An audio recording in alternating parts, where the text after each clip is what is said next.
নমস্কার বন্ধুরা, চলে এলাম আর একটা নতুন ভিডিও নিয়ে। আজকে জিওগ্রাফির একটা সেগমেন্ট তোমাদের সাথে শেয়ার করব। মন দিয়ে শুনবে, ঠিক আছে? যেটা বলবো একটু মন দিয়ে শুনবে তোমরা। তো চলো শুরু করা যাক। তো বন্ধুরা, ছোটোবেলায় আমরা অনেকেই পড়েছি অক্ষাংশ দ্রাঘিমাংশ। তো এই অক্ষাংশ দ্রাঘিমাংশ ব্যাপারটা কি আর একটু ভালোভাবে আমরা একটু জেনে নিই। তো ল্যাটিটিউড বা অক্ষাংশ, ঠিক আছে, এটা কি? দেখো, ল্যাটিটিউড বা অক্ষাংশ অনুযায়ী পৃথিবী নর্থ এবং সাউথ পোলে ভাগ হয়, ঠিক আছে? মানে এই যদি আমাদের পৃথিবী হয়, ঠিক আছে, এই মাঝখান দিয়ে আমি টানলাম বিষুবরেখা বা 0 ডিগ্রি, 0 ডিগ্রি ল্যাটিটিউড। দেখো, এটা কিন্তু পরীক্ষায় মাঝে মাঝে দেয়, ল্যাটিটিউড 0 ডিগ্রি ল্যাটিটিউড মানে কি? 0 ডিগ্রি ল্যাটিটিউড মানে তোমরা তখনই একবারে বলে দেবে সেটা হচ্ছে বিষুবরেখা। বিষুবরেখা বা যাকে ইংরাজিতে বলা হয় ইকুয়েটর, ঠিক আছে? তো এই এই 0 ডিগ্রি ল্যাটিটিউড মানে বিষুবরেখা বা ইকুয়েটর নিজেও কিন্তু একটা ল্যাটিটিউড। তো এটা কি করলো? এটা আমাদের পৃথিবীকে উত্তর গোলার্ধ বা নর্দার্ন হেমিসফেয়ার এবং দক্ষিণ গোলার্ধ বা সাউদার্ন হেমিসফেয়ারে ভাগ করলো। বোঝা গেল?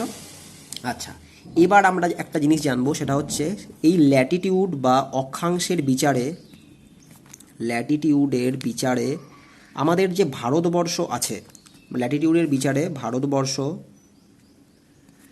উত্তর গোলার্ধে অবস্থান করে। উত্তর গোলার্ধে বা নর্দার্ন হেমিসফেয়ার, যাই বলো না কেন তোমরা, অবস্থান করে। আচ্ছা, তাহলে বোঝা গেল। এবার আর একটা জিনিস তোমরা একটু মাথায় রাখবে, সেটা হচ্ছে মাঝে মাঝেই পরীক্ষায় আমাদের দেয়, সেটা হচ্ছে ল্যাটিটিউডের টোটাল সংখ্যা কত, মানে টোটাল নাম্বার অফ ল্যাটিটিউড। তোমরা এটাকেও বলতে পারবে? তাহলে ভিডিওটা পজ করে একটু কমেন্টে তোমরা জানাও যে টোটাল নাম্বার অফ ল্যাটিটিউড কটা। দেখো, এবার এটা তোমাদের একটু আমি বুঝিয়ে দিই, ভালো করে দেখবে ভিডিওটা, ঠিক আছে? বুঝতে না পারলে বারবার দেখবে, কোনো অসুবিধা নেই। মাঝখান দিয়ে কি গেছে? 0 ডিগ্রি ল্যাটিটিউড বা ইকুয়েটার, তার একটু ওপর দিয়ে এরকম করে ধরো গেছে কি 23.5 ডিগ্রি নর্থ। মানে তার আগে আমরা জেনে নিই, এই যে এটা কি নর্থ পোল, এটা কি সাউথ পোল, ঠিক আছে? তো এদিকে যত যাবে যত নর্থ, এদিকে যত আসবে তত সাউথ হবে। তো এটা 23.5 ডিগ্রি নর্থ বা এটা কর্কট ক্রান্তি রেখা বা টপিক অফ ক্যান্সার, এগুলো পরে আমি ডিটেলসে বলবো, জাস্ট এখন একটু দেখে রাখো। তার ওপর দিয়ে কি গেছে? এখান দিয়ে গেছে তোমার কি 66.5 ডিগ্রি নর্থ বা আর্কটিক সার্কেল। আবার এই 0 ডিগ্রির নিচ দিয়ে এখান দিয়ে কি গেছে? 23.5 ডিগ্রি সাউথ বা টপিক অফ ক্যাপ্রিকর্ন বা মকর ক্রান্তি রেখা, যাই বলো না কেন। তার আবার এই নিচ দিয়ে কি গেছে? এখান দিয়ে গেছে 66.5 ডিগ্রি সাউথ বা আন্টার্কটিক সার্কেল। তো এই হচ্ছে ব্যাপার, ঠিক আছে? এবার টোটাল নাম্বার অফ ল্যাটিটিউড দেখো, এই 0 ডিগ্রির পর থেকে এরকম এই যে একটা দুটো তিনটে এরকম করে করে কিন্তু এই যে 90 ডিগ্রি নর্থ, সেই 90টা, তার মানে কি টোটাল 0-র পর থেকে 1 2 3 করে এরকম 90, তার মানে 90 প্লাস আবার এইখান থেকে ঠিক সেম 90 ডিগ্রি সাউথ, এটা তার মানে 1 2 3 4 এরকম করে করে 90 ডিগ্রি সাউথ, তার মানে 90টা অক্ষরেখা আছে। প্লাস এই যে ইটসেলফ 0 ডিগ্রি একটা আছে, 0 ডিগ্রি ল্যাটিটিউড, সেই 0 ডিগ্রি একটা, তার মানে 1 টোটাল, তাহলে 90 90 180 181টা। তাহলে টোটাল নাম্বার অফ ল্যাটিটিউড বোঝা গেল 181টা। কী করে এলো? এই যে 0-র পর থেকে 1 2 3 করে যে 90 অবধি 90 ডিগ্রি নর্থ, সেই 90টা, আবার 0 থেকে এই যে 90 ডিগ্রি সাউথ অবধি 1 2 3 করে 90টা, এই 90 90 180, এবং এই 0 ডিগ্রি ল্যাটিটিউড কিন্তু একটা ইটসেলফ ল্যাটিটিউড। তো এটা একটা, তার মানে টোটাল 181টা হচ্ছে আমার টোটাল নাম্বার অফ ল্যাটিটিউড। আর একটা প্রশ্ন পরীক্ষায় মাঝে মাঝে দেয়, টোটাল নাম্বার অফ প্যারালাল।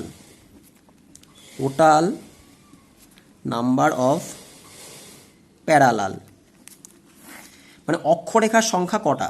দেখো, এই যে আমরা তখন পড়লাম টোটাল নাম্বার অফ ল্যাটিটিউড 181, সেই 181 লিখবো, তার সাথে আমরা 2 বিয়োগ দেব, টোটাল হলো 179। এবার এই 2টা কেন বিয়োগ দিলাম? দেখো, এই যে 90 ডিগ্রি নর্থ বা নর্থ পোল বা 90 ডিগ্রি সাউথ বা সাউথ পোল, এই দুটো কিন্তু কোনো রেখা না, দুটো কিন্তু বিন্দু। দেখো, এই একটা বিন্দু, এই একটা বিন্দু। তো এই দুটো কিন্তু প্যারালাল না। বাকি এই যে এটা প্যারালাল, এটা প্যারালাল, এটা প্যারালাল, মাঝে আরও আছে তারা প্যারালাল, বাট এই দুটো কিন্তু প্যারালাল না, এরা হচ্ছে বিন্দু। তার জন্য এই দুটো বিয়োগ দিলাম। তাহলে টোটাল নাম্বার অফ প্যারালাল বললে 179, আর টোটাল নাম্বার অফ ল্যাটিটিউড বললে 181। ভালো করে কিন্তু প্রশ্ন দেখে তোমরা উত্তর করবে, ঠিক আছে? আর একটা জিনিস তোমরা একটু জেনে রাখো, সেটা কি? সেটা হচ্ছে এই যে ইকুয়েটর বা বিষুবরেখা, এই ইকুয়েটর কিন্তু ইকুয়েটর ইজ দ্য লার্জেস্ট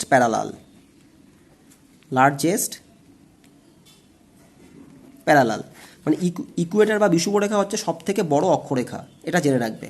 আর একটা জিনিস জানবে, এই যে দুটো, এই যে এগুলো তো অক্ষাংশ, এই দুটো অক্ষাংশের মধ্যে কিন্তু যে দূরত্বটা, এই দূরত্ব কিন্তু সবসময় সেম হয়। এটা যা দূরত্ব, এটা যা দূরত্ব, এটা যা দূরত্ব বা এটা যা দূরত্ব সব সেম। তার মানে দুটো অক্ষাংশের মধ্যে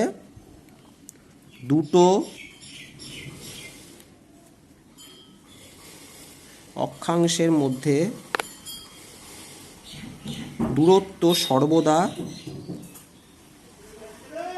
সমান এবং সেই দূরত্ব 111.1 কিলোমিটার। এটা আমরা অ্যাপ্রক্স পড়ব, বাট বোঝার খাতিরে বা জানার খাতিরে আমরা পড়ব এটা 111 কিলোমিটার। তো তাহলে বোঝা গেল ল্যাটিটিউড বা অক্ষাংশর বিষয়টা। দেখো আমরা কত সহজ করে এটা জেনে নিলাম। দেখো ভিডিওটা যদি একবারে বুঝতে না পারো, ছোট ভিডিও বানাচ্ছি, বারবার ভিডিওটা দেখবে ল্যাটিটিউড বা অক্ষাংশ তোমার জলভাত হয়ে যাবে, এর বাইরে কিছু কিন্তু আর নেই। আর একটা কথা বন্ধুরা, আমার ভিডিও যদি 5 জন দেখে কি 6 জন দেখে, আমি তাতেই খুশি। আমি চাই যে 5 জন বা 6 জন আমার ভিডিও দেখছে, তারা যেন এই ব্যাপারটা পুরো ভালোভাবে বুঝতে পারে। আমি চাই না আমার ভিডিও 100 জন 200 জন দেখুক, আমি চাই আমার ভিডিও 5-6 জনই দেখুক, কিন্তু সেই 5-6 জন যেন ব্যাপারটা ভালো করে বুঝতে পারে, এটুকুই আমার চাওয়া। তো চলো বন্ধুরা, আজকে এ পর্যন্ত। কালকে আবার বা কালকের ভিডিওতে আমরা আবার লঙ্গিটিউড বা দ্রাঘিমাংশ সম্পর্কে বিশদভাবে জানবো। তো চলো, তোমরা ভালো থেকো, ভালোভাবে পড়াশোনা করো, ঠিক আছে? চলো।